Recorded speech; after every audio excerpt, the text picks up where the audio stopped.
A adolescência está compreendida entre o período cronológico dos 10 aos 19 anos e a juventude entre os 15 e os 24 anos de idade, segundo a Organização Mundial da Saúde, OMS. Em 1989, o Ministério da Saúde lançou as Diretrizes Nacionais de Atenção Integral à Saúde de Adolescentes, que foram reformuladas em 2010. No Brasil, o Dia do Adolescente foi instituído em 1996 por intermédio de um projeto de lei, sendo comemorado anualmente no dia 21 de setembro. O esporte como incentivo à saúde mental e na transformação de vida de adolescentes é o tema do nosso programa de hoje.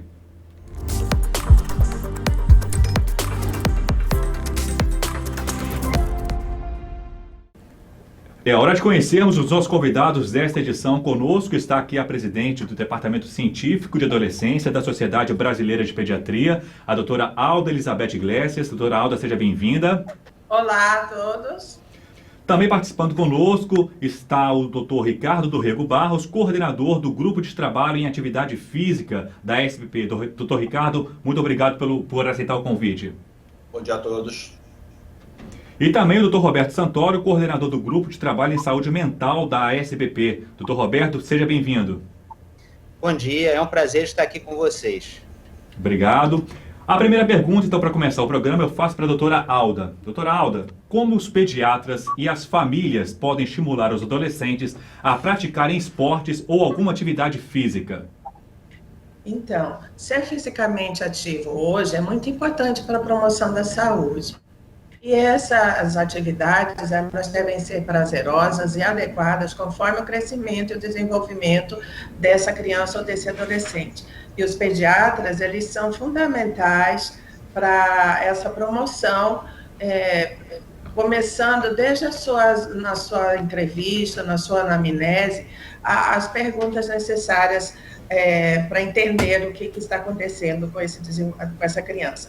Falar dos benefícios da prática regular das atividades em relação à estrutura óssea, à prevenção das doenças e, principalmente, falando sobre a liberação do hormônio de crescimento. Investir também em saber o tempo que tem a criança e o adolescente, que hoje a gente já sabe, no tempo de tela, né, que deve ser limitado por faixa etária, estimular essas atividades que sejam em torno de 3 vezes na semana, pelo menos 60 minutos, estimular esses pais e os pais também a fazer atividades físicas em conjunto, tanto no fim de semana, às vezes em parques, praias, passeios, bicicletas, como também as atividades domésticas, porque a criança imita o adulto, né? Participar ativamente dessa vida do adolescente, conversando, estimulando que essa criança, esse adolescente, brinquem sozinhos, fora de casa, ou em grupos, com os amigos, que participem das gincanas e campeonatos, Olimpíadas que existem escolares. Tudo isso faz também que haja esse movimento.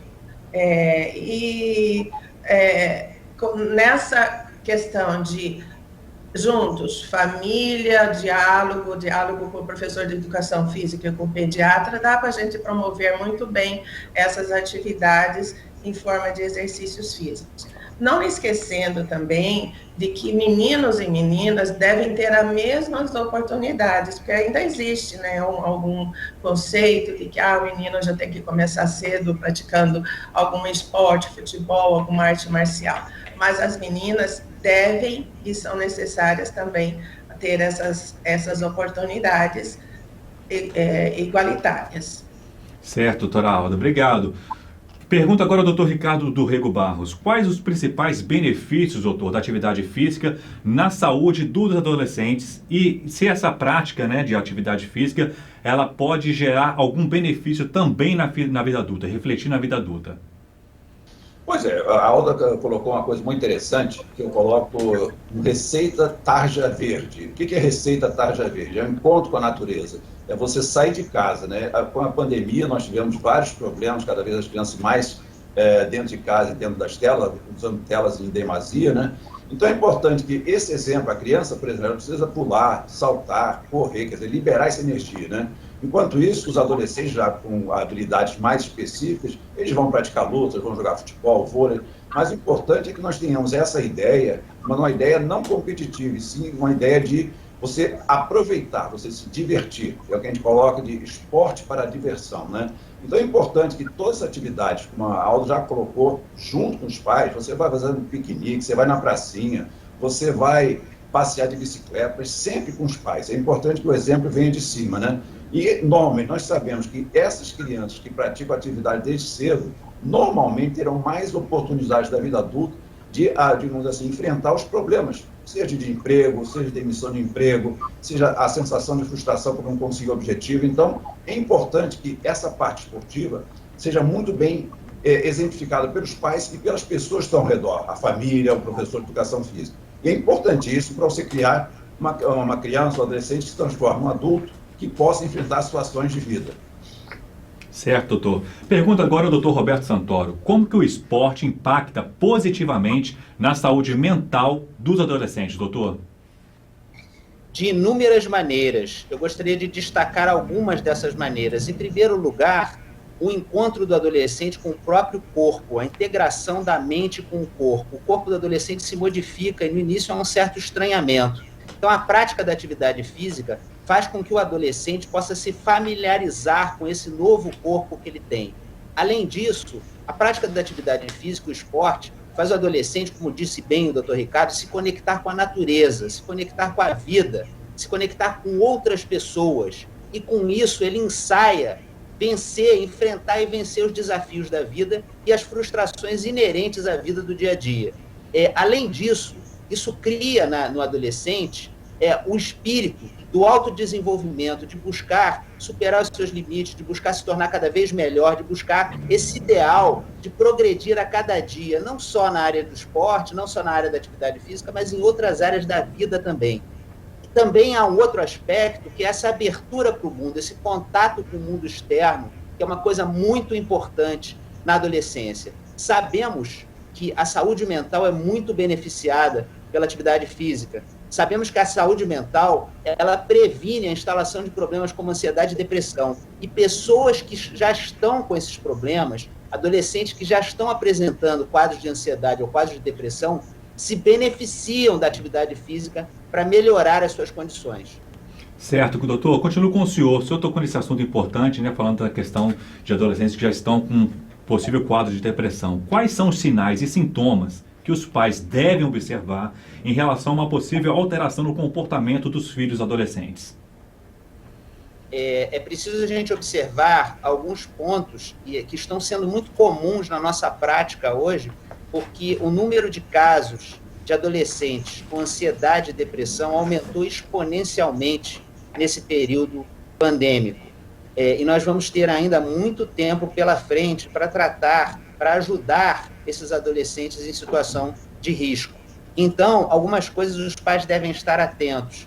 Alteração do padrão de sono e de apetite é uma das coisas que chama a atenção. A gente sabe que na depressão você pode ter 2 tipos de padrão de alteração de sono e de apetite. Ou falta de apetite com insônia, ou, também é muito comum na adolescência, sono demais e o aumento do apetite, como manifestação de depressão.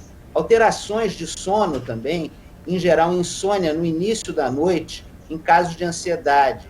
Um recolhimento do adolescente para além do que seria normal. O adolescente tem uma tendência a se recolher na sua própria vida, né, e às vezes evitar o contato com a família. Um recolhimento excessivo seria sinal de que alguma coisa não está caminhando bem.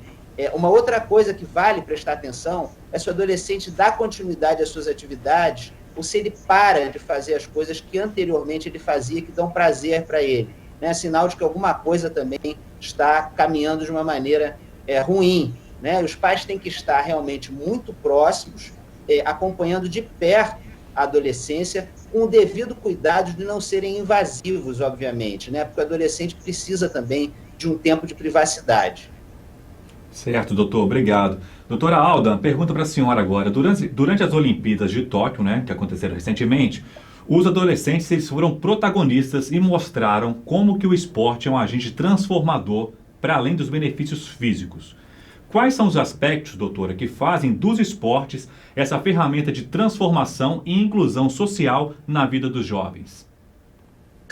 Então, a atividade física, o esporte, vai muito além da saúde física, né? Como o Ricardo e o Roberto falaram, ela serve como instrumento de socialização, cria laços fortes de amizade, colaboração, disciplina, responsabilidade, em busca da superação e em busca da vida mesmo, saudável, com seus projetos de vida.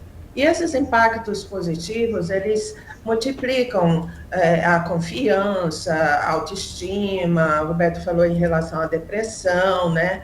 E são necessários, até para, como a gente falou sobre as Olimpíadas, sobre a ótica da inclusão social, a necessidade de desenvolver projetos focados também numa população de baixa renda é muito urgente. Às vezes, aquelas meninos e meninas que estão em situações de risco, e num país como o nosso, com diferentes diversidades, desafios socioculturais, socioeconômicos, onde a cultura e a educação também ainda está aquém do que deveria, incentivar esse engajamento social é muito importante para mudar a realidade de nossos jovens. O exemplo claro disso estaria na retirada de dezenas de jovens de ruas, do uso de drogas, combate à violência, e não é à toa que a gente vê em muitos locais, né, quase em todos, locais de lazer, parques públicos, praças, escolinhas espalhadas, diferenciando um pouco cada ambiente no setor de estimular a prática desses esportes, né? Então, eu acho, assim, que os esportes, ele tem a capacidade de desenvolver esse espírito de liderança, inteligência, e essa competitividade sadia faz com que esse vínculo na responsabilidade da família, da sociedade, em tirar nossas crianças e adolescentes de situação de risco, preparando para a diversidade da vida, né? Então, eu acho que a gente resume tudo que o Ricardo e o Roberto falaram antes de mim. Perfeito, doutora Alda. Eu pergunto agora ao doutor Ricardo. As atuações de atletas adolescentes nas Olimpíadas de Tóquio também motivaram diversos jovens pelo Brasil, né? No entanto, a prática de esportes de alto impacto, ela apresenta riscos para a saúde dos adolescentes? Como praticá-los com segurança e com qual frequência, né, os adolescentes devem praticar atividades físicas, doutor? Você vê que as Olimpíadas, já em 2016, nós tivemos os nossos judocas, que ganharam medalha de ouro, que vinham de comunidades menos favorecidas. Agora nós tivemos a skatista, depois tivemos também a Rebeca na ginástica. Eles são exemplos que nossos políticos, as pessoas que geram políticas públicas, deveriam fazer isso como exemplos, né? Então, você criar espaços com supervisão, que é o mais importante em relação à sua pergunta, a supervisão é fundamental. Se você tem uma supervisão adequada, com um bom professor, a questão da nutrição, um pediatra acompanhando, um pediatra também acompanhando, você tem menos impactos na saúde, tanto física quanto mental, e você evita lesões e uma série de outros problemas que possam ser causados por excesso de treinamento. Agora, você não tem como limitar a 2, 3, 4 vezes, depende muito do atleta, né? Então, o que nós fazemos, a Alda colocou os 3 dias mínimos por semana de atividade física, isso é o mínimo. Agora, se nós estamos falando de pessoas que vão concorrer a medalhas, nós estamos falando de pessoas diferenciadas, que vão ter que ser avaliadas de uma maneira diferenciada, e o próprio pediatra não seja talvez a pessoa tão indicada, seja uma pessoa mais na medicina esportiva. Eu creio que o pediatra ele tem a função de orientar hidratação, nutrição, questão das vacinas, que muitas vezes esquece de fazer as vacinas e não pode competir em certos países. Então, o pediatra seria o fator central dessa prevenção, junto com o professor e os pais dessas crianças e adolescentes. Obrigado, doutor Ricardo. Doutora Alda, para a senhora a pergunta, né? A gente estava falando da questão do uso de telas, né, de forma excessiva por adolescentes, especialmente na pandemia, né?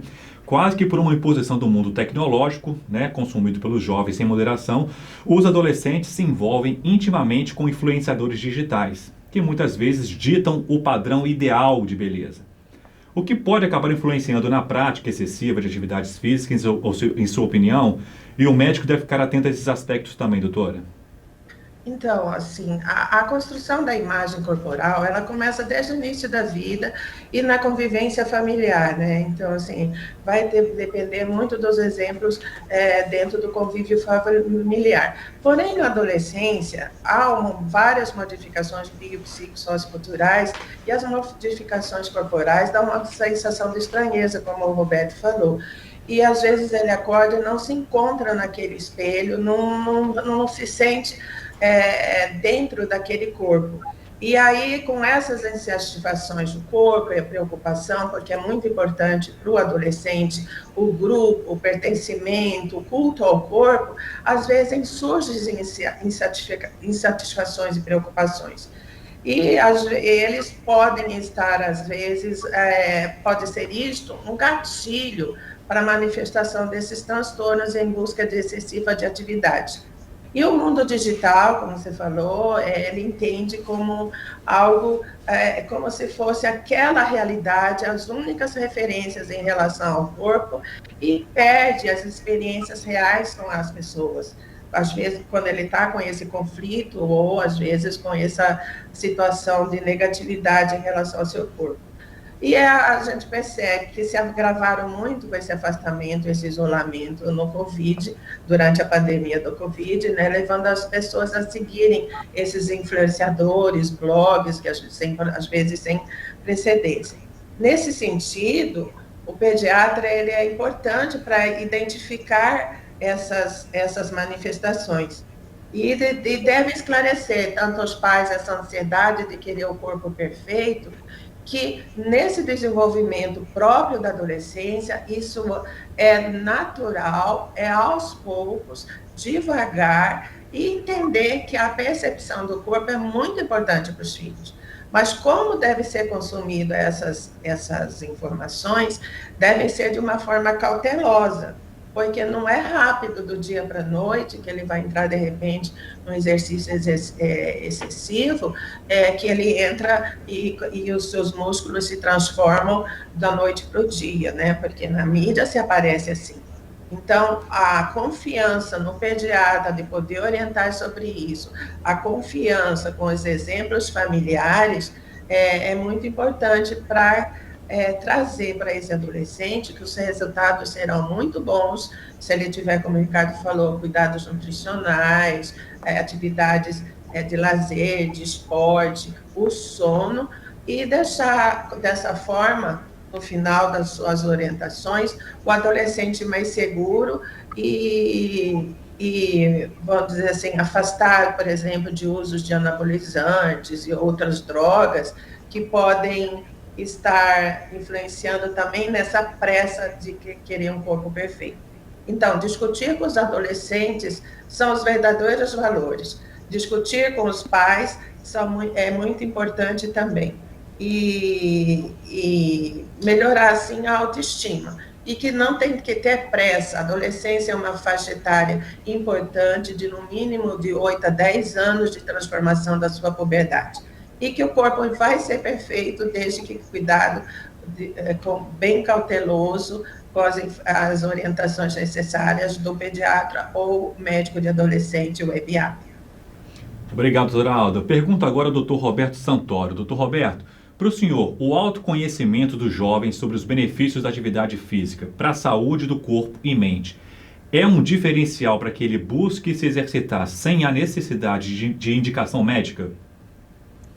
Ninguém come brócolis porque faz bem à saúde, né?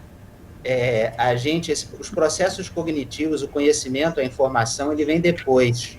O mais importante na infância e na adolescência é o exemplo e o estímulo. Os pais precisam dar o exemplo. Os pais precisam fazer atividades, como disse bem o doutor Ricardo, junto com os filhos. Atividades de contato com o ar livre, com a natureza, contato com o próprio corpo, brincar, o prazer na atividade física. A partir daí, o prazer, o estímulo, né, a atividade física, às vezes o esporte como desafio, é dessa forma que o adolescente se motiva para realmente praticar atividade física de uma maneira saudável, claro, e com uma boa orientação. É necessário, então, depois, né, como complemento o conhecimento. O conhecimento é importante também, mas ele vem sempre como complemento, porque os nossos processos de decisão e a nossa motivação, elas não são embasadas na racionalidade, elas são embasadas na nossa emoção. Então, a gente tem que pegar o jovem, a criança, o adolescente, para a atividade física, pela imitação, pela emoção, pelo envolvimento, e não pelo processo de conhecimento. Obrigado, doutor Roberto. Para finalizar, a última pergunta eu faço ao doutor Ricardo. Muitos adolescentes buscam como prática esportiva a musculação. A partir de que idade o adolescente pode praticar essa modalidade? Se há algum tipo de restrição ou outra modalidade esportiva mais indicada para essa faixa etária, doutor? Eu vou voltar à pergunta anterior que vocês fizeram, Alda, porque é importante, porque com essa pandemia nós temos visto obesidades, casos de obesidade muito grandes, tanto no ambulatório quanto no consultório, e eu tenho participado de diversos grupos mundiais a respeito da obesidade considerando uma doença crônica. Então é importante a mensagem que vai ser passada nesse programa de que nós temos que acolher, nós pediatras temos que acolher esses adolescentes, essas crianças que engordaram 10, 15, 20 quilos. É importante isso. E outro dado também é que na semana passada saiu uma pesquisa mostrando que nós, no Brasil, usamos 9 horas diárias de telas, muito acima da média mundial, que são 6 horas diárias. Com relação à pergunta da musculação, é muito simples. Ele pode fazer a partir dos 8 anos, desde que ele tenha a supervisão de um professor capacitado, gabaritado. Por quê? Ele não vai fazer peso, ele vai usar o movimento com pesos leves, ele vai fazer uma série de atividades com peso, mas sem você forçar demais as estruturas. O problema é que no Brasil nós temos pouquíssimos lugares que você tenha a supervisão de um professor adequado. Outro dia me fizeram pergunta também sobre o CrossFit. Eu acho que pode fazer, porque o CrossFit sem peso, sem carregar demais, você vai pular, andar, correr, saltar, se exercitar e se divertir. O mais importante como mensagem final é que o esporte tem que ser uma diversão. Vamos pensar em competição depois. No momento, tudo que essas crianças e adolescentes estão precisando, os pais também, as famílias, é de diversão. Nós estamos num momento muito triste. A pandemia colocou todos nós muito entristecidos, muito enclausurados. Então é importante. Vão para fora, vão brincar na rua, vão andar de bicicleta e que sejam felizes com os esportes. Obrigado, doutor Ricardo, pela sua participação. Também agradeço a participação do doutor Roberto Santoro e também da doutora Alda aqui conosco no nosso programa de hoje. Muito obrigado, tá? Estamos chegando ao final de mais esta edição. Quero agradecer a cada um de vocês por terem participado aqui conosco. Você que nos assiste, tiver ficado alguma dúvida sobre esse tema, entre em contato pelo e-mail famíliasempauta@sbp.com.br. Repetindo, famíliasempauta@sbp.com.br, e os nossos especialistas vão esclarecer as suas dúvidas. Nos vemos em nosso próximo programa. Até lá!